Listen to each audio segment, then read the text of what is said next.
बिस्मिल्लाहिर्रहमानिर्रहीम। अस्सलाम नाज़रीन, उम्मीद और दुआ करता हूँ कि आप लोग जहाँ जहाँ पर होंगे खैर आफियत से होंगे। ईद आप लोगों की बहुत अच्छी गुजरी होगी। अब कुर्बानी की ईद थी।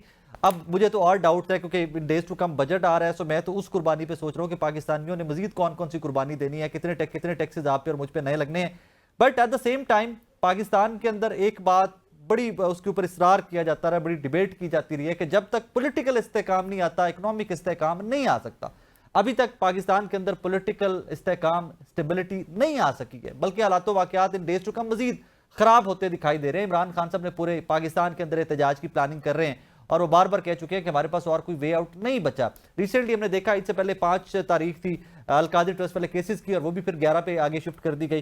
सो कहीं पर कोई रिलीफ इमरान खान साहब के लिए नजर नहीं आ रहा। कुछ तजज़ियाकारों से, कुछ सियासी पंडितों से बात करें तो वो तो कहते हैं कि जनाब मौजूदा सेटअप के अंदर पाकिस्तान तहरीक इंसाफ ही कहीं पर नजर नहीं आती। जो खैबर पख्तूनख्वा तक कन्फाइंड है वहीं तक रहेंगे। इमरान खान साहब के लिए कोई विंडो खुलती हुई दिखाई नहीं दे रही। What is going to happen, that is very important reason. Pakistan अभी रिसेंटली एक जंग से निकला है, एक जंग में फातेह निकला है, और अभी आगे हालत जंग के अंदर है। हिंदुस्तान किसी भी टाइम के ऊपर कोई शरारत कर सकता है। सो बजट के अंदर ऑब्वियसली मेरा कंसर्न या जो एक मेन फोकस है, जो पॉइंट जिस पे बात की जानी चाहिए, दैट इज कि इन डेज टू कम इसका मतलब है कि आपका दिफाई बजट भी बढ़ने जा रहा है। सो ओवरऑल सिनेरियो क्या बनेगा, पॉलिटिकल सिनेरियो क्या बनेगा, इसके ऊपर बात करने के लिए पहले सेगमेंट में हमें ज्वाइन किया है जनाब साहब ने, और सीनियर तजियाकार है जनाब इसार राना साहब, और सेकंड सेगमेंट में चल के आगे में ज्वाइन करेंगे जनाब डॉक्टर फरूक सलीम साहब, हमारे मुआशियात हैं। आइए पहले सेगमेंट जरा इसार राना साहब और हमाद हसन साहब से स्टार्ट करते हैं। सर, बजट भी आ रहा है कल, कोई अच्छी खबरें आपके मेरे लिए हैं उसमें, कोई क्या देख रहे हैं? बहुत शुक्रिया साकिब खैरत साहब।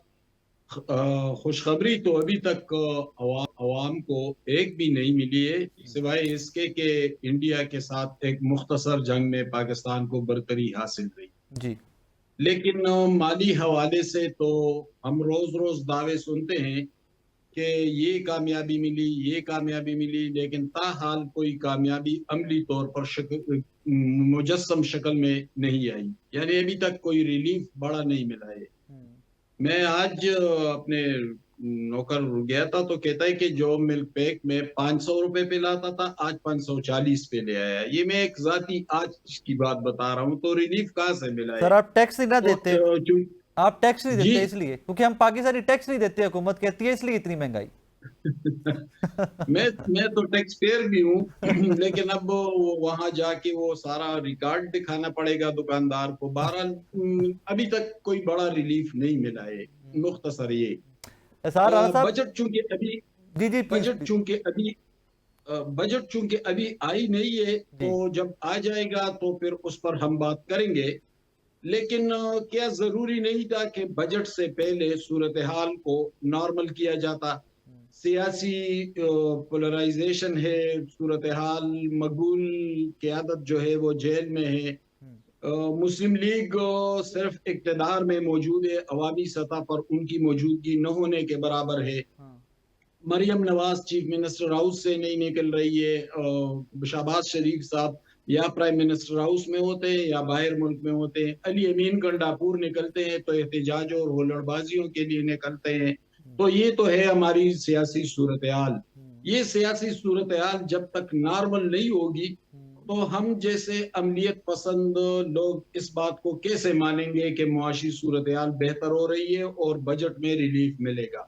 रिलीफ कहाँ से मिलेगा? अभी तक तो ऐसे कोई शवाहिद हमारे सामने नहीं आए कि हमारी मुआशी सूरत हाल अलबत्ता ठीक है, बाज इदारे या इंटरनेशनल मीडिया कह रहा है कि पाकिस्तान की मुआशी सूरत हाल बेहतर हो रही है और उसके इम्कानात मौजूद है। तो मौजूदा हुकूमत से हम लाख भी इख्तलाफ करें, लेकिन उनका ट्रैक रिकॉर्ड इस हवाले से बेहतर है दूसरों की निस्बत। लेकिन अभी तक जो जो मौजूदा सूरत हाल है, जिस मंजरनामे में हम मौजूद है, वहां पर अभी तक कोई ऐसे शवाहिद नहीं कि हम ये कह सके कि बजट में बड़ा रिलीफ मिलेगा। चले मैं जरा लाहौर का रुख करूं, एहसान राणा साहब से पूछते हैं, शायद इनको कोई रिलीफ दिया हो पंजाब गवर्नमेंट ने। सर, कोई पंजाब गवर्नमेंट ने कुछ बेहतरी लाई आपके लिए?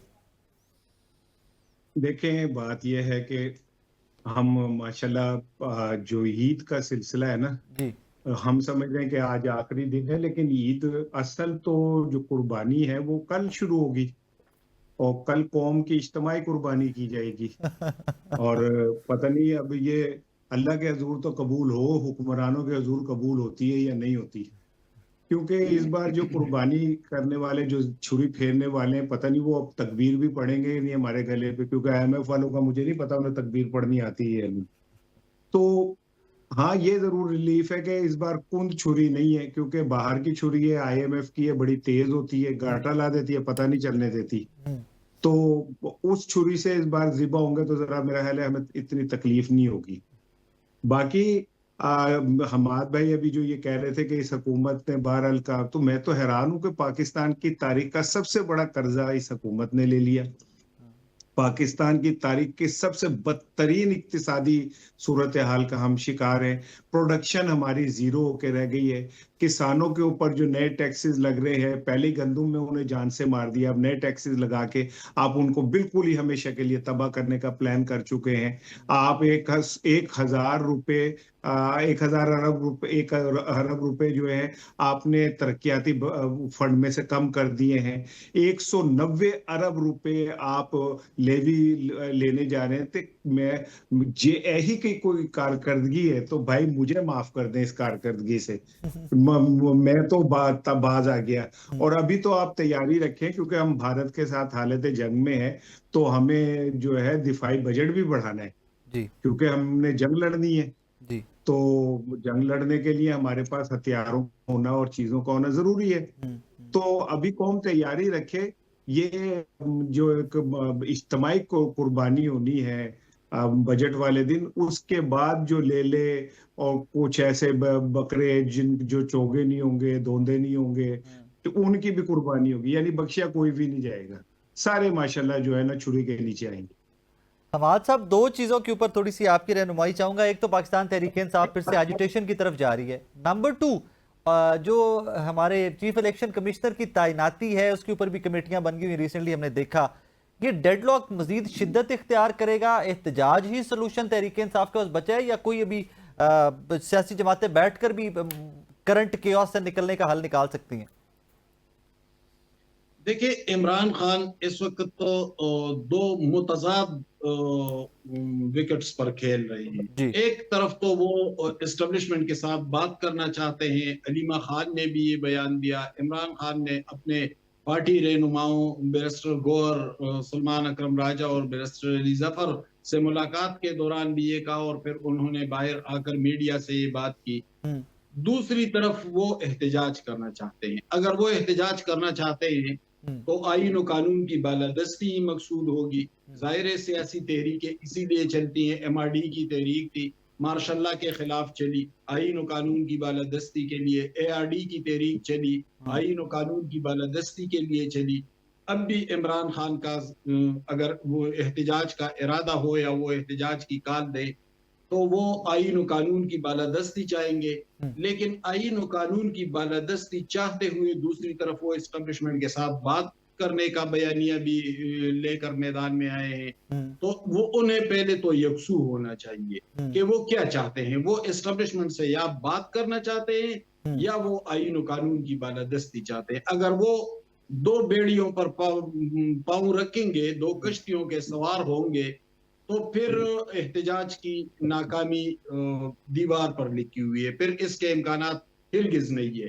देखिए, एहतजाज सिर्फ एक जमात नहीं चलाती, बल्कि एहतजाज में फिर नजरियाती लोग भी शामिल होते हैं। MRD की तहरीक मार्शल्ला के खिलाफ चली, ज़िया मार्शल्ला के खिलाफ, लेकिन उस MRD तहरीक में सिर्फ पीपल्स पार्टी नहीं थी, जिनके यहाँ एक ताकतवर रद्द-ए-अमल मौजूद थी, भुट्टो की माजूली और फिर फांसी। हमाद यहाँ पे एक ज़िमनी सवाल प्लीज ले लीजिएगा। आपने फरमाया कि MRD ARD सब आइन की बहाली के लिए मार्शल लॉ के दौर के अंदर ये तहरीकें चलती रही।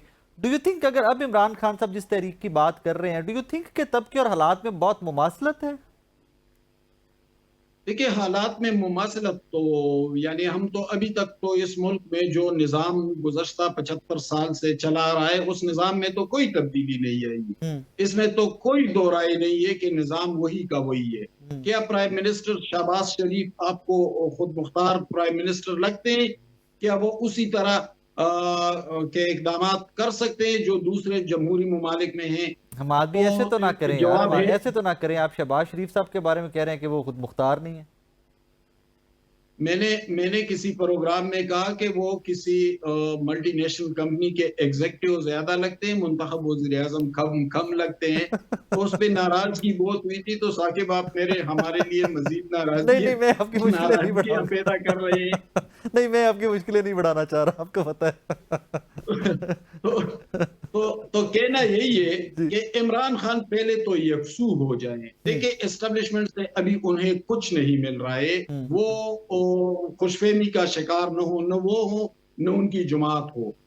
एस्टेब्लिशमेंट के जो जो तरीक़ेकार है उनका, जो उनकी तारीख है, पहले उस पर तो नजर डाले। जी। क्या भुट्टो और पीपल्स पार्टी के साथ 10 साल तक बात हुई थी? क्या नवाज शरीफ के साथ 10 साल तक बात हुई थी?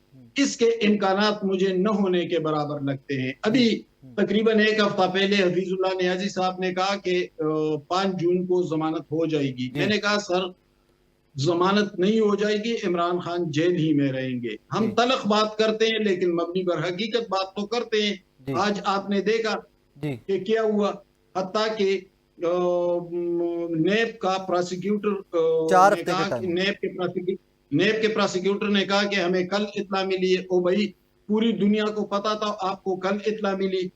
तो देखे, वो रास्ता इमरान खान के लिए बंद है, उससे वो कोई उम्मीद तो फिर तो क्लैरिटी आ गई ना कि अगर रास्ते ही बंद है तो फिर उनको दूसरे रास्ते पे, एहतजाज के रास्ते पे जाना पड़ेगा ना, अगर रास्ते ही एक बंद है। एहतजाज के रास्ते पर चलना चाहिए, लेकिन उससे पहले सियासी जमातों के साथ कोऑर्डिनेशन बढ़ाना होगा। नाज़रीन, यहाँ पे वक्त हुआ एक ब्रेक का। ब्रेक के बाद वापस आपकी खिदमत में हाजिर हो रहे हैं, मेरे साथ रहिएगा।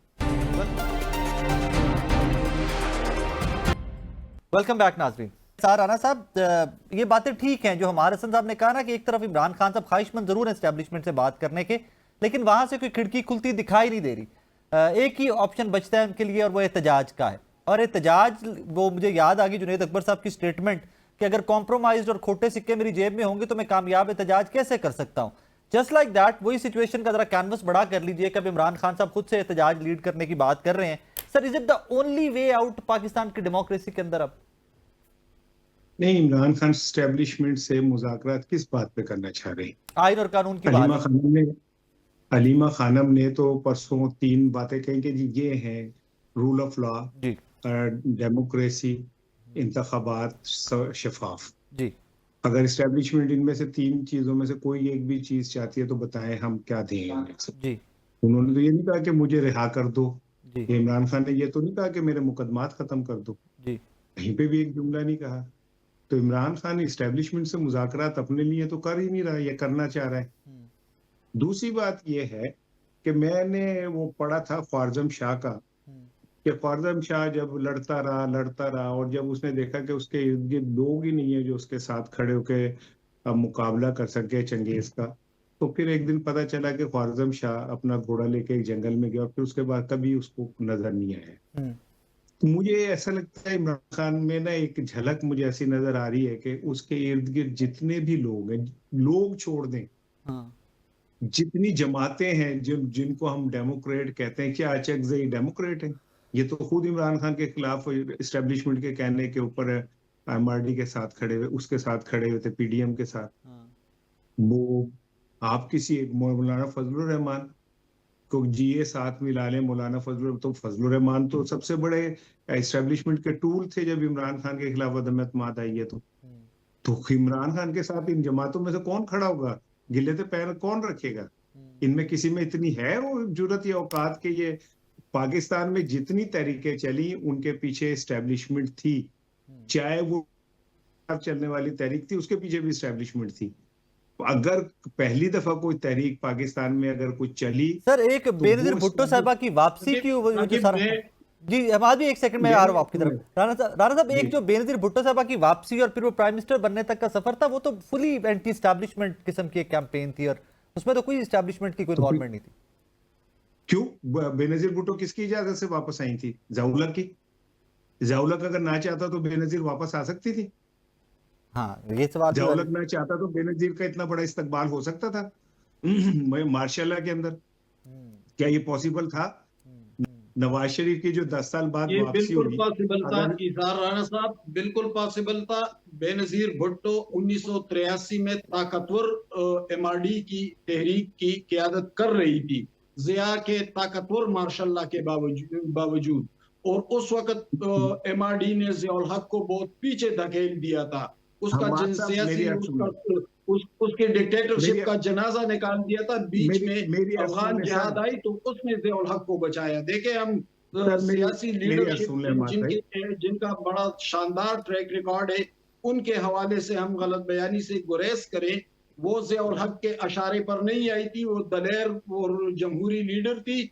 वो अपने तौर पर आई थी। पीपल्स पार्टी बहुत ताकतवर थी। जियाउल हक के साथ सिर्फ गैर जमाती मोहम्मद खान जुनेजो और उसकी असम्बली थी जिसकी कोई वक़्त ही नहीं थी। जी जी जुनेद, आप ऐड कुछ मेरी करना चाह रहे थे? अगर मुझे इजाजत है तो मेरी बात सुन लीजिए। मैं मुझे भी अगर मेरी बात जो मेरा जी सर, कहना है जी जरा सर। अगर इजाजत दें। देखिए मैं बीबी शहीद की जमहूरी जदोजहद से तो मैं इनकार कर ही नहीं सकता। मैं उन्हें दोनों हाथों से सलाम पेश करता हूँ।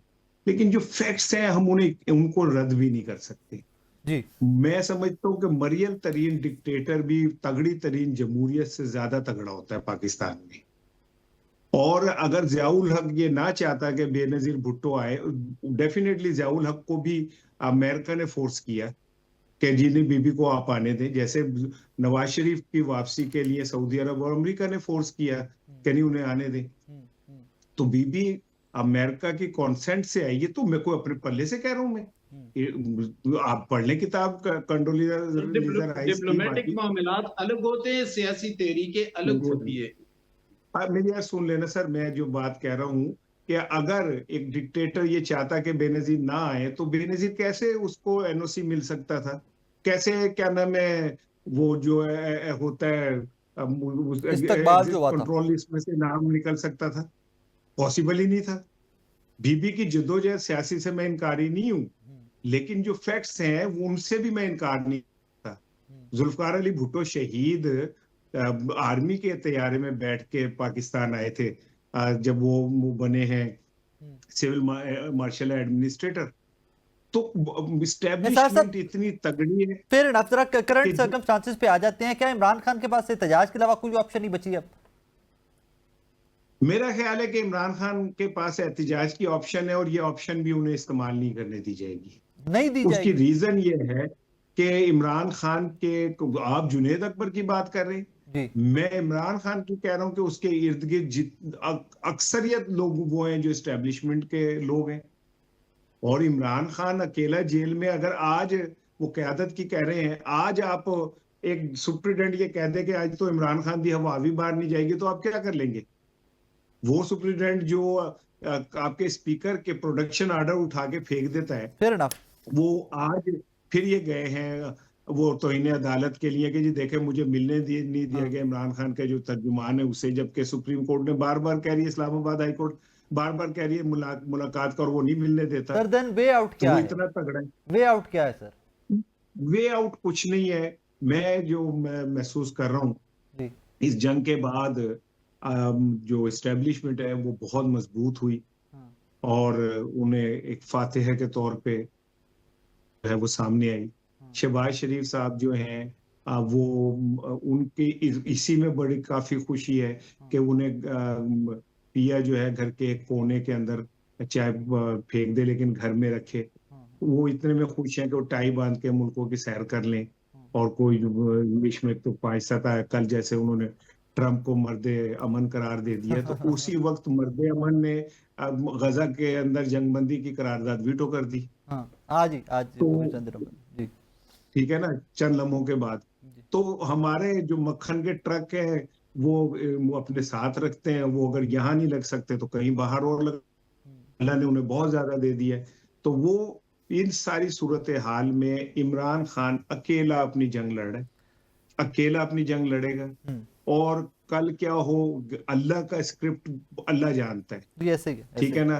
लेकिन जो बता रहा है वो ये कि 10 साल के लिए जो यहाँ पे सेटअप मुझे नजर आ रहा है, जो सेटअप जो बना रहे हैं उसमें तो इमरान खान कहीं नजर नहीं आ रहा। एसार कल साहब, क्या हो, अल्लाह ताला क्या करे मुझे नहीं पता। थैंक यू एसार साहब, हमाद साहब, थैंक यू वेरी मच। नाजरीन ये बड़ी इंटरेस्टिंग बात की एसार राना साहब ने गुफ्तगू के इख्तिताम में कि जो 10 साल सेटअप नजर आ रहा है उस सेटअप के अंदर तो इमरान खान साहब कहीं नजर नहीं आ रहे।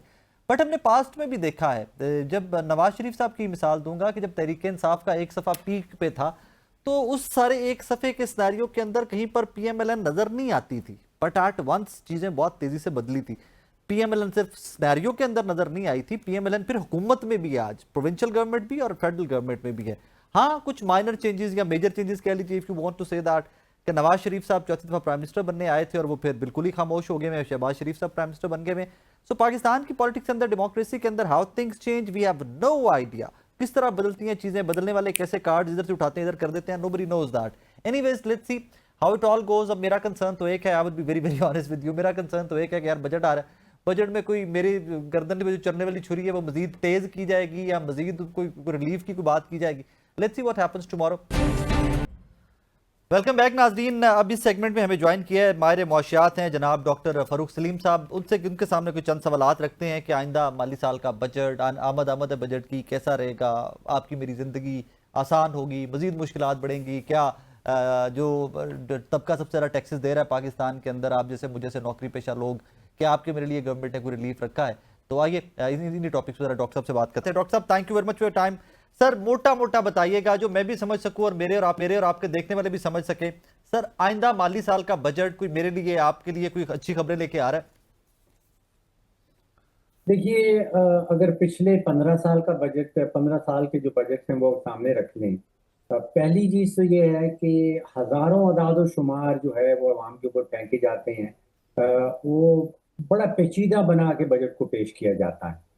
In the most simple of terms, simplest of terms, मामला दो है। एक तखमीना है हुकूमत की आमदन का, जो हुकूमत के वजीर खजाना आपको बताते हैं, और दूसरा तखमीना है हुकूमत के अखराजात का। आप बाकी सब चीजें भूल जाइए, सारे फिगर्स भूल जाइए, बस इन दो फिगर्स के ऊपर अगर फोकस करें और इन दोनों में जो फर्क आता है, जिसको हम बजट का खसारा कहते हैं, वो आपको 100 कहानियां बता देता है बजट के ऊपर। और इकोनॉमिक्स के अंदर कहते हैं कि वो जो बजट का खसारा है वो 100 माशी बीमारियों की जड़ है जी। तो आपने फोकस सिर्फ करना है उन दो फिगर्स के ऊपर कि आपको वज़ीर खजाना साहब जब जून की 10 तारीख को असेंबली की फ्लोर में खड़े होते हैं तो आपको हुकूमत की आमदन का तखमीना क्या बताते हैं और हुकूमत के अखराजात का तखमीना क्या बताते हैं। So वहां से आइडिया हो जाएगा कि in days to come what is going to happen with all of us. Idea नहीं, आपको पता चल जाएगा कि आपके साथ होने क्या वाला है। अच्छा सर, इसमें अभी मैं बिल्कुल जब इस शो की रिकॉर्डिंग की प्रिपरेशन कर रहे थे तो एक सेनेट की कायमा कमेटी, तिजारत की जैली कमेटी है आगे, उसके कन्वीनर है जनाब सेनेटर सरमद अली साहब। सर, टैक्स के ऊपर हमेशा बात की जाती है, IMF भी बात करता है टैक्स नेट को बेहतर किया जाए। सिर्फ 2-3 इंडस्ट्रीज, फार्मास्यूटिकल, ऑटो इंडस्ट्री और एक और आज इंडस्ट्री के बारे में पढ़ रहा था मैं, सिगरेट की इंडस्ट्री हमारी। सर, 56% मार्केट में जो सिगरेट आ रहा है वो टैक्स अवॉइड करके आ रहा है। कुछ 350 अरब रुपए के 300+ बिलियन रुपीस का टैक्स अवॉइड करके पाकिस्तान के अंदर आ रहा है। सर, ये टैक्स अवेडर्स, ये cigarette industry, auto industry, pharmaceutical industry, ये रियासत पाकिस्तान, गवर्नमेंट ऑफ पाकिस्तान से भी ज्यादा तगड़े लोग हैं सर। देखिए, मेरे नजदीक जो अटेंशन है, जो असल फोकस है, उससे हटाया जा रहा है आवाम को जी। देखिए, आप हुकूमत का अपना बजट कोई 14-15 साल का 2010-11 का बजट निकाल के देख लीजिए। उसमें हुकूमत का तखमीना था कि जो टैक्स इकट्ठा होगा मुल्क के अंदर वो 1000 अरब का होगा। ठीक है। और पिछले साल हुकूमत खुद हमें बता रही है कि तकरीबन 12,000 अरब टैक्स इकट्ठा कर लिया है जी। तो अगर 14-15 सालों में टैक्स की जो कलेक्शन है वो 1000 अरब से कहीं 12,000 अरब पे पहुंच जाती है और फिर भी हुकूमत ये कंप्लेन करती है कि टैक्स नहीं देते पाकिस्तानी, तो ये मैं समझता हूँ कि मुनासिब बात नहीं है। असल मसला जो है वो हुकूमती अखराजात का है, जिसके ऊपर फोकस होना चाहिए। और यहाँ पे सारा का सारा फोकस जो है वो हम टैक्स के ऊपर कर देते हैं कि और निशानदेही करने की कोशिश करते हैं कि कौन सा तबका है, कौन सा बिजनेस है जो टैक्स नहीं दे रहा। देखिए, पाकिस्तान का हर बच्चा, बूढ़ा, मर्द और औरत टैक्स देता है, तभी तो ये 1000 अरब से पिछले कुछ सालों में बढ़ के ये 12,000 पे हो गया है। और मुझे जो मेरी इंफॉर्मेशन के मुताबिक इस साल का बजट आपके सामने आएगा, उसमें हुकूमत का तखमीना टैक्स के हवाले से तकरीबन 14,000 अरब का होगा जी। तो 1,000 अरब से हम 14,000 अरब पे जा रहे हैं, और फिर भी अगर हुकूमत कहे कि पाकिस्तानी टैक्स नहीं देते हैं, तो असल मसला जो है वो टैक्स का नहीं है, असल मसला हुकूमती अखराजात का है। देखिए, हुकूमत टैक्स पेयर को क्या कह रही है? वो कह रही है कि आप मेहनत करें 1 महीना, उसके बाद जो तनख्वाह मिलेगी उसके ऊपर हम दबा के टैक्स लगाएंगे, और वो जो आपकी मेहनत की कमाई है जो टैक्स की शक्ल में हम वसूल करेंगे, वो हम पीआई में डबो देंगे। उसकी टिकटें बेचने में और वो कंपनी चलाने में कोई 830 अरब का नुकसान है। फिर जो आपकी मेहनत की कमाई होगी वो हम टैक्स की शक्ल में वसूल करेंगे, और वो बिजली के शोबे में डबो देंगे, कोई 600 अरब सालाना उसमें नुकसान कर रहे हैं। फिर जो आपकी टैक्स की रकम हम वसूल करेंगे, वो हम गंदों की खरीदारी में डबो देंगे, कोई 250-300 अरब का वहां पे हम नुकसान करते हैं। फिर स्टील मिल का नुकसान करते हैं, फिर सुई गैस की कंपनीज में नुकसान करते हैं। तो असल फोकस होना चाहिए कि हुकूमती अखराजात किस तरह काबू में करने। सर, आपके 250-300 अरब जो आपने गंदुम का कहा, इस साल तो गवर्नमेंट ऑफ पंजाब या इन गवर्नमेंट ने गंदुम नहीं खरीदी किसानों से, कोई सपोर्टिव प्राइस नहीं थी इस दफा तो। देखिए, एक इदारा क्रिएट किया है हुकूमत ने जिसको पैस्को कहते हैं, जी। और पिछले कई सालों से वो गंदुम खरीदती है, और जब गंदुम बेचने का वक्त आता है तो बताया जाता है कि गंदुम तो चूहे खा गए। जी। अब मेरा जाती तजुर्बा हुआ था कि सिंध के गोडाउन में हम गए थे कुछ साल पहले, जी। और वहां पे बताया जा रहा था कि 4 लाख टन गंदुम जो है वो स्टोरेज में है, जी। और जब उसको बेचने का वक्त आया तो बताया गया कि वो चूहे खा गए। जी। अब यकीन कीजिए, मैंने हिसाब लगाना शुरू किया कि पाकिस्तानी चूहे का जो साइज है वो 3 से 4 ग्राम से ज्यादा गंदुम नहीं खा सकता। जी। तो 4 लाख टन गंदुम खाने के लिए कोई 2.5 करोड़ चूहे चाहिए, और वो अपनी सुबह शाम सोए भी ना, कुछ भी ना करें, सिर्फ गंदुम खाते रहें, तो उनको 4 लाख टन गंदुम खाने में कोई 5 से 6 साल लग जाएंगे। अल्लाह अकबर। तुम्हारा यही कि चूहों से निजात हासिल करें, गंदुम की खरीदारी और किसी किस्म के कारोबार में हुकूमत की मुदाखलत जो है वो गलत है। हुकूमत का काम है हुक्मरानी करना, उसका काम टिकटें बेचना नहीं है पीआईए का। उसका काम ये नहीं है कि पहले पूरे मुल्क से जो बिजली बनती है उसकी खरीदारी करे, फिर वही बिजली जो है वो डिस्ट्रीब्यूट करे, और इस खरीदारी और फरोख्त में तकरीबन 600 अरब का नुकसान कर डाले। सर, आप जिन चूहों की बात कर रहे हैं वो आप मिस कैलकुलेट कर गए। यहाँ पे तो ऐसे ऐसे चूहे इस मुल्क के अंदर के बिलियंस ऑफ डॉलर भी खा जाएं तो आपको और मुझे पता नहीं चलना, आप तो सिर्फ गंदुम कैलकुलेट करते रहे। अच्छा सर, ये ऑटो इंडस्ट्री के ऊपर भी मैं थोड़ा सा बात करना चाहूंगा। रीजन कि इसमें डायरेक्टली मेरे जैसे सारिफ जो है वो डायरेक्टली इफेक्ट होते हैं। हमें बताया जा रहा है, जो अभी तक की इतलात आ रही है, कि 800 सीसी से छोटी गाड़ियां जो हैं उनके ऊपर टैक्सेस 12.5 से बढ़ाकर 18% किया जा रहा है। सो इसका मतलब ये है कि जो बेसिक नीड है एक middle class, lower middle class की, अगर उसके ऊपर टैक्स बढ़ाया जा रहा है तो फिर ऑब्वियसली बहुत सारे टैक्सेस और भी ऐड होंगे राइट लेफ्ट भी हम पे। जब एक मसला सामने रख लीजिए कि विफाकी हुकूमत का जो जो मैथ का सवाल है ना जी। वो पूरा नहीं हो सकता। वो ये पिछले साल का अगर मैं 3 आदाद शुमार आपके सामने रख दूं, जी। हुकूमत की आमदन का तखमीना 17,000 अरब का था पिछले साल के बजट में, ठीक है।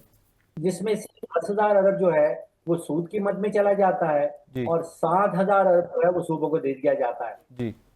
तो बाकी बचा 0। जी।